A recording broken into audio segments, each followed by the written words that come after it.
આજે તો ગણપતિ બાપાને ખૂબ જ યુનિક રીતે ન ગોળ, ન ઘી, ન ખાંડ, ન મુઠિયા વાળવા એવા સરસ અલગ રીતે જ લાડવા બનાવીને ગણપતિ બાપાને આજે ખવડાવ્યા છે.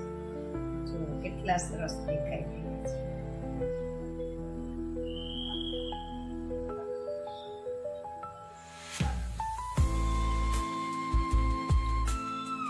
ખૂબ જ મસ્ત બન્યા છે, એકદમ સરસ અને એટલા ટેસ્ટી છે. અને સાથે આપણે જે ડ્રાય ફ્રૂટ્સ અંદર નાખ્યા છે એનો પણ યુનિક જ ટેસ્ટ આવે છે.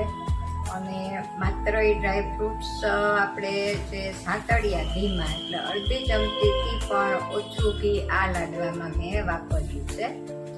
એટલે જે લોકોને ઘી નથી ખાવું એ લોકો માટે આ લાડવા ખૂબ જ આશીર્વાદરૂપ છે. ખૂબ જ સરસ બન્યા છે. તો એકવાર ચોક્કસથી બનાવીને ટ્રાય કરજો.